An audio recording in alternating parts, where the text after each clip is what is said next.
오늘의 이야기는 제가 할머니 무릎팍에서 매일매일 많이 듣던 아주 가장 재밌는 이야기예요. 할머니가 저를 앉혀놓고 이렇게 성경 이야기를 매주 한 번씩 들려주면서 이야기를 다 듣고 제가 아멘하면은 꼭 용돈을 줬어요. 그래서 저는 용돈 받는 재미에 성경 이야기를 많이 들었는데 이 다윗의 이야기가 너무너무 재밌는 부분이었어요. 다윗이 사람을 찾습니다. 사울왕의 후손 중에 남은 자가 있느냐? 다 죽고 아무도 안 남았는데요. 찾아보니까 한 사람이 있어요. 무비보셋. 그런데 그는 쩔뚝발이입니다 라는 얘기예요. 다윗이 어디 사는데? 사무엘하 9장 4절의 말씀이에요. 우리 이 말씀을 우리 다 같이. 왕이 그에게 말하되 그가 어디 있느냐 하니 시바가 왕께 아뢰되 로드벨 암메야일의 아들 마길의 집에 있나이다 하니라. 로드발에 살고 있습니다 라는 얘기예요. 로드발, 여러분 발음하기도 쉬워요. 한번 해보실래요? 로드발. 로드발은 무슨 뜻이냐면, 로라는 말은 아니야, 절대 그게 아니야 라는 말이고, 드발은 무슨 얘기냐면 풀 한 폭이 나지 않는 황폐한 곳. 이 말은 뭐냐면 사람이 살 수 없는 곳이야. 사망의 음침한 골짜기 같은 곳이 로드발이라는 것이에요. 여러분, 무비보셋은 아버지가 요나단이에요. 요나단은 누구의 아들이냐면 사울왕의 장손이에요.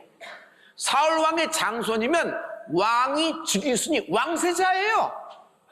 그의 아들이 무비보셋이에요. 그러니 이게 얼마나 합법적인 왕위 즉위 계승자가 누구냐 하면은 여러분 무비보셋이에요. 다윗과 요나단은 참으로 아름다운 관계입니다. 요나단은요, 왕세자였을 때 다윗을 한눈에 알아봅니다. 그냥 골짜기에서 모두가 다 떨고 뒤로 물러나 있는데 다 소년 하나가 골리앗을 향해 돌진합니다. 물맷돌 5개 들고. 저가 누구냐고 딱 봤는데 다윗이에요. 하는 얘기가 들려요. 만군의 여호와의 이름으로 나가는 것이에요. 요나단은 깜짝 놀라고 하나님이 저를 사용하시고 저의 기름 부음을 알아봅니다. 그런데 아버지는 달라요. 사울왕은 질투, 시기, 판단, 내 왕권의 흔들림에 의하여 다윗을 죽여버리고 합니다. 그럴 때 요나단이 어떤 태도를 취하는 줄 아세요? 아버지가 널 죽이려고 해. 다윗 지금 도망가야 돼. 그리고 아버지에게 애둘러서 거짓말해서 얼버무려서 다윗이 피난할 틈을 주는 거예요. 그때가 절망적인 기회, 아주 그냥 절정의 순간이었거든요. 사울왕의 만약 그때 잡혔으면 다윗은 없는 거예요. 그때 누가 그를 돕냐면 원수의 아들이 다윗을 돕게 되는 거예요. 그리고 요나단은 이 이스라엘의 예루살렘의 모든 상속자가 다윗임을, 기름 부음이 저에게 있음을 알아보고 아버지를 배신하는 거예요. 아버지를 배신한 것 아니다. 아버지의 더 큰 죄를 막은 것이다. 사울왕은 자살로 끝납니다. 자신의 아버지 요나단, 무비보셋의 아버지 요나단 있죠? 그 왕세자는 블레셋과의 전쟁에서 전사합니다. 끝이 안 좋아요. 끝이 안 좋아요. 여러분, 뭐니 해도 끝이 좋아야 진짜 좋은 것입니다.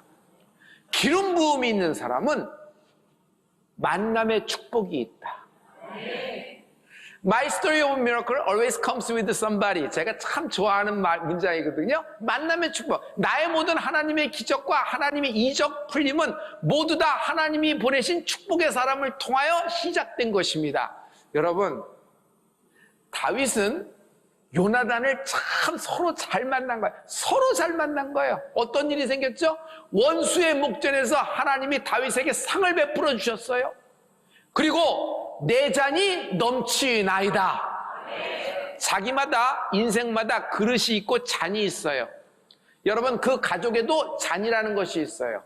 잔의 사이즈는 다 다릅니다. 그런데 중요한 것은 이거예요. 기름 부음 있는 자는 잔이 넘친다. 여러분의 통과 잔과 병이 넘치는 솟아나는 축복이 있을지어다. 아버지 요나단은 전사했고 할아버지 사울 왕은 자살로 끝났다는 얘기를 들으니까 예루살렘 성이 난리가 났습니다. 유모가 딱 한 명 남은 피부치 무비보셋을 피난시키려고 합니다. 당시에 나이가 뭐 5살쯤이나 됐을까? 강포에 확 씌워서 데리고 나가는데 급한 김에 가다가 아이를 놓쳤어요. 뚝 떨어졌는데 다리가 다 부러져서 절름발이가 됐습니다. 그래서 다윗 왕이 자기를 찾는데 무비보셋은 로드발에서 이렇게 얘기합니다. 다윗 왕, 죽은 개 같은 나를 왜 찾습니까? 죽은 개 같은 나를 왜 찾습니까? 라는 거예요. 죽은 개 같은 나가 무슨 뜻이죠? 나는 절름발이에요. 나는 사회적인 생명도 끊어진 겁니다. 하루하루 연명하는 것에 불과하고 나는 거지 같은 인생입니다. 그냥 나를 내버려 두십시오. 내가 다윗 왕에게 무슨 더 이상 해를 하겠습니까? 그냥 구석에서 이렇게 살다 가겠습니다. 왜 나를 찾습니까? 두렵다는 얘기를 계속하고 있는 거예요. 사무엘하 9장 8절에 그의 얘기가 있습니다. 우리 이 말씀을 우리 사무엘하 9장 8절입니다. 다 같이. 그가 절하여 이르되 이 종이 무엇이기에 왕께서 죽은 개 같은 나를 돌아보시나이까 하니라. 여러분, 무비보셋을 다윗이 찾을 때는 이거 후환이 두렵다. 사울왕이 씨를 남겨두지 말아야 된다. 멸족을 시켜야 된다라는 걸까요? 살리려고 찾는 것입니다.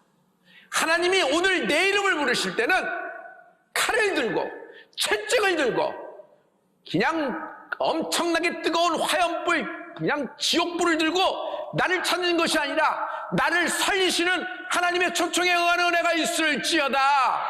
왕의 콜이 무비보셋에 임합니다. 데려오라. 데려와서 저 무비보셋을 나 다윗 왕의 테이블에서, 다윗 왕의 상에서 나와 함께 식사할지니라. 할렐루야. 그러나 그는 죽은 개 같은 나, 모든 것이 사회적으로도 끊어진 나. 여러분, 이거는 큰 범죄예요. 남을, 타인을 학대하고 타인을 비판하며 타인을 판단하며 어떤 이렇게 상처를 주는 것은, 여러분, 이것은 어린아이들에게도 지금은 굉장히 학교가 비상이 걸리고 소동날 정도로 중요한 것입니다. 그런데 이것보다 더한 것이 셀프 정죄예요. 셀프 판단, 자학이에요. 자기 학대. 말로써 자기를 해하는 겁니다. 자해. 그리고 자상이 키우고 있어요. 결국 이렇게 자학과 자해와 자상으로 가면요, 극단적인 결심으로 마지막에 끝이 이렇게 되는 겁니다. 여러분, 육신의 상처만 나나요? 마상이라고 그러죠. 마음의 상처가 있어요, 없어요? 똑같아요. 영혼의 상처도 있다. 영혼의 상처는 언제 나냐면요, 불신할 때 나는 거예요. 하나님의 말씀을 믿지 않아. 하나님은 나를 상속자라고 되는데 내 형편과 상황과 처지를 보고 지금 이루어지는 일을 볼 때 이게 무슨 상속자의 삶이야? 나는 못 믿겠어. 믿어지지도 않으니까. 그런 불신과 의심이 영혼의 상처를 계속 나는 겁니다. 그래서 이렇게 하루하루 끝나지 않는 고통 속에 사느니 내가 내 스스로 고통을 끝내는 것이 훨씬 낫다고 생각하는 겁니다. 여러분, 이런 극단적인 결심은요, 실은 영원한 고통 속으로 자기를 던져버리는 거예요. 끝나지 않습니다. 영원한 고통으로 들어가는 거예요. 어둠의 영, 마귀의 소리, 모든 자살의 스피릿, 내가 나사렛 예수님의 안에 끊어질지어다. 왕의 초청이 있어요. 다윗 왕이 무비보셋을 초청합니다. 우리 다 같이. 다윗이 그에게 이르되 무서워하지 말라. 내가 반드시 내 아버지 요나단으로 말미암아 에게 은총을 베풀리라. 내가 내 할아버지 사울의 모든 밭을 다 내게 도로 주겠고 또 너는 항상 내 상에서 떡을 먹을지니라 하니. 아버지 요나단에게 내가 은혜를 입었다. 여러분, 요나단이 다윗을 살려줬을 때는 큰 결심을 한 거예요. 자기가 왕이 되는 것을 아주 가로막을 걸림돌이 있으면 그건 다윗일 거예요. 그런데 하나님의 기름 부음 하나만 보고 다윗을 살려두는 거예요. 이럴 수 있는 사람이 있을까요? 그러니 다윗이 훗날에 무비보셋을 찾을 때는 네 아버지 요나단을 거론합니다. 그러면서 할아버지 사울 왕을 얘기해요. 이게 뭐예요? 너는 적통 맞다. 너는 성골 맞다. 왕이 계승자다. 할아버지가 사울 왕, 이스라엘의 초대 왕. 그리고 아버지는 요나단, 사울 왕의 장자여 왕세자입니다. 그러면 무비보셋은 당연히 영순이 되지 않겠어요? 꼭 신라의 김춘추와 동일한 인물처럼 저는 보여요. 그를 찾는 거예요. 그의 모든 족보를 이야기할 때는 다윗 왕의 입에서 얘기한 거예요. 무비보셋의 합법적인 왕위 계승을 인정하는 거예요. 어떻게 다윗은 이럴 수 있을까요? 그런데 다윗은 이렇게 하는 것입니다. 그러면서 너는 이제부터 더 이상 그곳 로드발에서 살 것이 아니라 예루살렘으로 살 것이다. 주소지를 옮겨라. 숨도 못 쉬고 로드발, 사람이 살 수 없는 황폐한 곳에서 뒹구르며 살던 자였습니다. 그런데 예루살렘으로 옮기라는 것입니다. 예루살렘으로 들어가면 예루살렘 하면요, 여러분 어디서 살까요? 당연히 자기가 살던 집으로 가겠죠. 그가 살던 집이 어디예요? 요나단 왕세자의 궁궐이에요. 그 집에 갔더니 깜짝 놀래요. 아버지 집에 갔더니 아버지 사진이 크게 걸려 있어. 그 옆에는 어머니 사진이 걸려 있는 거야.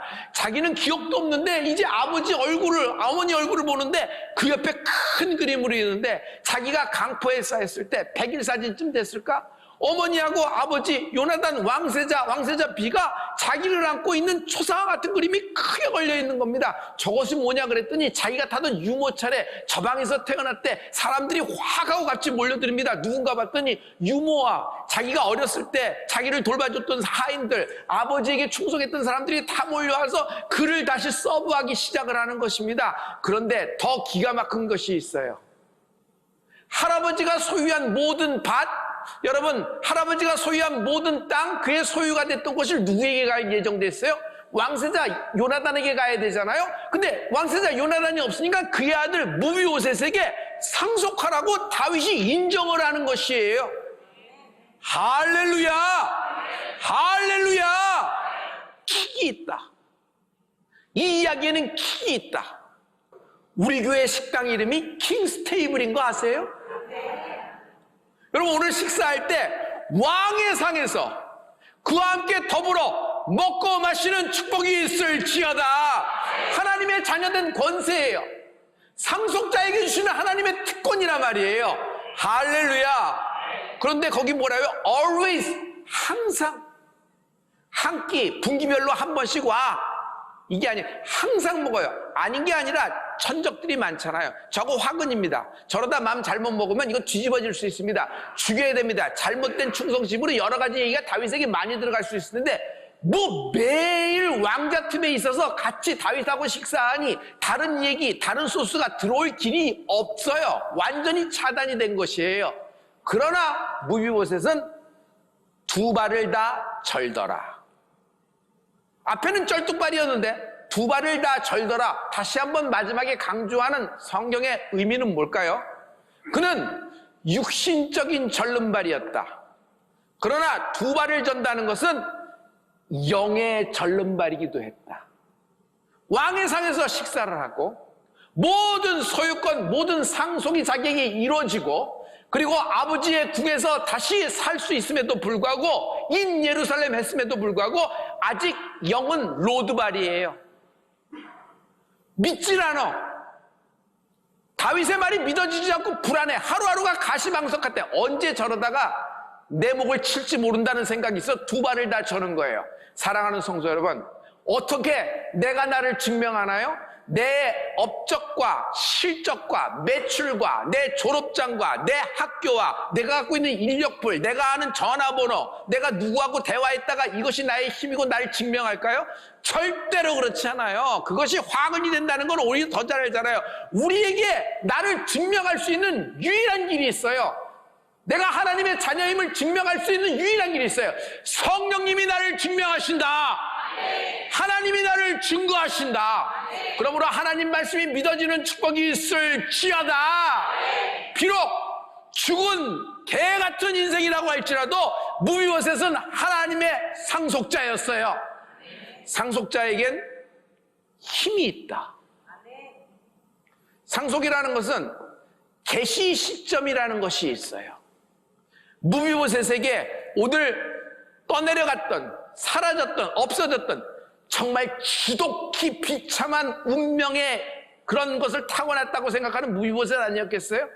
그런 사람에게 이 위대한 역사, 다윗으로 하여금 다시 한번 그에게 상속이 계시되는 시점을 주셨잖아요. 여러분, 겨자씨만한 믿음이 있을지어다. 겨자씨만한 믿음이 있을지어다. 한편 다윗을 보기를 원합니다. 감동은 다윗에게 있습니다. 날 죽이려 했던 사울의 씨를 살려줘. 원수의 가문을 세워줘. 이게 천부당 만부당한 말이에요.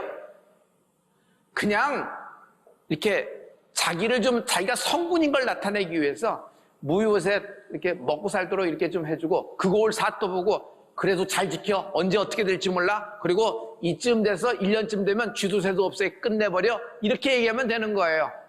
그런데 그를 굳이 예루살렘, 굳이 요나단 왕세자의 모든 것을 다시 내려받게 합법적으로, 그리고 국에서 매일 자기하고 상을 밥을 먹고 권력이라는 것이 생겨야 안 생겨요? 파워라는 것이 생겨야 안 생겨요? 가뜩이나 사울의 잔당들이 있는데 그쪽에서 줄 안 서겠어요? 충동질 안 하겠어요? 조금이라도 틈을 보면, 지금은 짱짱하나 조금이라도 틈을 보면 다윗을 뒤집어 엎을 사람이 누구예요? 무비보셋 아니겠어요? 무비보셋은 안 그래도 옆에서 치우기 때문에 반드시 인간 사이 이런 것이 엎치락뒤치락 일이 많은 일이잖아요. 그러나 다윗은 상관하지 않아요. 자기가 받은 은혜를 기억하고 원수의 가문을 다시 세워요. 다윗은요, 예루살렘의 상속자 맞다. 예루살렘의 상속자 맞다. 상속자는 용서한다. 이것을 풀림이라 그래요. 내 말이 맞고 내 뜻이 맞고, 거봐 지금은 나 불리해도 결국 하나님이 내 손을 들어주지, 내가 맞는 거야, 나야 나. 이런 사람이 상속자가 아니에요.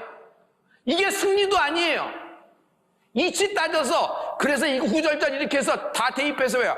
여러분, 말싸움만 나고 결국 왼수 됩니다. 왼수. 어떻게 이렇게 가까운 사람이 왼수가 되냐? 여러분, 모르던 사람하고 왼수 돼요? 매일 밥 먹던 사람하고 왼수가 되는 게 왼수예요. 기가 막힌 거죠. 그러므로 승리는 용서에서 시작된다. 승리는 용서에서 시작된다. 하나님이 다윗을 이렇게 말씀하십니다. 저는 내 마음에 합한 자다. 내 마음에 합한 자. 하나님의 말씀, 내 마음에 합한 자. 다윗은 성령의 인침이 있는 사람이에요. 사랑하는 성도 여러분, 성탄입니다. 성탄은 왕의 초청이다. 로드빌에서는 무비보셋 같은 날 위에 왕의 초청장을 들고 예수님이 오늘 나셨다. 삶이 아무리 당신을 속일지라도 하나님의 말씀을 믿으라. 당신의 상황과 당신의 처지가 아무리 곤두박질 쳐서 죽쓰고 망했다고 하더라도 하나님의 말씀을 믿으라. 나는 합법적인 상속자이다. 난 지독한 비운의 운명을 갖고 태어난 사람이 아니라 하나님의 창조와 하나님의 예정과 하나님의 섭리로 계획된 인생이다. 하나님의 영이 나하고 함께하고 있다. 사람이 내게 어찌하리요? 난 더 이상 로드발에 사는 사람이 아니라 인 예루살렘, 거룩한 성 예루살렘에 살 사람이다. 왕의 식탁 킹스 테이블에서 항상 왕과 함께 식사하게 되었다. 이 위대한 하나님의 상속이 십자가로 계시되었다. 십자가로 계시되었다. 너 하나님 상속자 맞아? 하나님의 상속자라면서 지금 네 형편 봐, 처지 봐, 네 아들과 딸 봐. 아니, 네 가문도 풍시박사인데 니네 항상 하나님의 상속자 맞아? 계속 얘기가 들어오고 계속 태클이 들어와요. 마귀의 소리예요. 마귀가 뭐라고 했는데요? 모든 사람은 하나님의 자녀, 하나님의 상속자 맞아. 그러나 넌 아니야. 증거 있어? 증거 없지. 네가 하나님의 상속자면은 네가 잘 살아야 되잖아. 네가 합격해야 되잖아. 2등급과 2점수를 받아야 돼. 그리고 여기 살아야 되고, 근데 지금 로드발에 살고 있잖아. 이거 뭐 사회적인 생명은 다 끝난 거 아니야? 이제 마지막 날을 기다리느니 스스로 정리해. 증거도 없잖아. 이런 마귀의 소리, 더러운 어둠의 역사, 내가 나서는 예수의 면에 끊어질 지어다. 여러분, 이 소리를 픽업하면 휘둘리는 거예요. 아니, 그렇게 잘 나가는 사람이 왜 이렇게 휘둘려? 그냥 영으로 휘둘리면 정신이 없어요. 영이 휘둘려 버리니까 영이 휘둘려 버려요. 여러분, 그냥 죄가 뭔지 아세요? 죄는요, 성령의 인도하심을 막아요. 성령의 인도하심이 죄를 돌파 못하는 것이 아니라, 여러분, 죄와 성령님은 함께 거하지 않으세요. 그러나 회개가 있는 곳에 예수 피의 역사가 있다. 그러므로 성령님은, 여러분, 내가 성령님 운행해 주세요. 그러면 성령님 자동적으로 버튼 눌러주면 운행되는 거예요? 뭐 그렇게 드라마 같은 얘기를 하세요. 여러분, 성령의 운행하심은 예수의 피와 함께 운행이 되는 거예요. 그러므로 하나님의 자녀는 잘난 사람, 똑똑한 사람, 깨끗한 사람이 아니라 회개한 사람이에요. 여러분, 하나님은 죄의 책임을 나에게 물은 적은 한 번도 없어요. 그러나 회개하는 책임은 끝까지 물으신다. 회개하는 책임은 끝까지 물으신다. 하나님의 자녀, 회개의 영이 많은 은혜가 있을지어다. 오늘 크게 기도하는 축복이 있을지어다. 성령님이 날 증거하신다. 에베소서 1장 13절과 14절은 오늘 말씀의 결론입니다. 여러분, 우리 이 말씀을 다 같이, 그 안에서 너희도 진리의 말씀 곧 너희의 구원의 복음을 듣고 그 안에서 또한 믿어 약속의 성령으로 인치심을 받았으니 이는 우리 기업의 보증이 되사 그 얻으신 것을 속량하시고 그의 영광을 찬송하게 하려 하심이라. 여러분, 여기 인치심을 보면 영어로 뭐라 그랬어요? 마크, sealed, 크리스마스 씰 있죠? 인을 치셨다는 것이에요. 하나님이 인치시면 때자가 있어요, 없어요? 없어요. 하나님이 인을 치셨는데 지울 자가 있어요, 없어요? 없어요. 여러분은 하나님의 자녀로 하나님이 인을 치셨습니다. 그런데 우리 기업의 보증이 돼서 그랬어요. 기업의 보증이라는 거 알죠? 개런티라 그랬어요. 개런팅. 감사합니다. 그리고 기업은 뭐라 그랬어요? 인헤리턴스라 그랬어요. 됐어요. 감사해요. 크리스마스에, 연말연시에 정말 우리 가족 4 식구 한번 이제 근사한 레스토랑에서 크리스마스 식사를 하기로 했습니다. 그러나 예약이 많잖아요. 그래서 미리 디파짓을 걸어놨어요. 개런팅 해주세요. 그러면 이 정도 돈 10,000원은 걸으셔야 됩니다. 그래서 10,000원을 기쁜 마음으로 걸어놓고 우리가 몇 시에 갈 테니까 그때 사람이 많이 오더라도 우리 좌석은 좋은 자리로, 그 정도 해드리죠. 이 정도 하셨는데요. 그래서 그 매니저가 그 레스토랑에서 우리 패밀리를 위해서 개런팅을 했어요. 당신은 몇 시까지 오시면은 이 자리에 당신의 패밀리를 위한 자리입니다. 개런팅이 된 거예요. 그러면서 여러분, 기업의 보증이 된다 그랬어요. 우리말로는 기업이라 그러니까 무슨 비즈니스 회사라고 생각하는데 여기서 기업이라는 건 inheritance. 여러분, NIV 영어 성경에는 상속되다라는 말이에요. 여러분, 우리에게 상속권이 있고 내가 상속자라는 것은 성령이 보증하시는 거예요. 할렐루야! 할렐루야! 할렐루야! 우리는 무비보셋처럼 살다가 할 가치 없는 인생이 아닙니다. 인 예루살렘, 또한 예루살렘의 상속자고 왕의 상속자가 나의 삶인 것입니다. 정죄, 질투, 용서 못함을 회개하는 축복이 있을지어다. 자기 학대, 하나님의 말씀이 믿어지지 않는 현실에 대해서 속는 것, 불신과 의심을 회개하는 축복이 있을지어다. 성령의 인도하심을 받는 은혜가 있을지어다. 여러분, 우리의 끝은 하나님의 개런티가 있어요. 우리의 끝은 푸른 초장이 될 것이며 우리의 끝은 여러분 하나님의 인정이 될 것입니다. 그러나 악인의 길은 망하리로다. 우리의 잔은 넘치게 되는 축복이 있을 줄 믿습니다.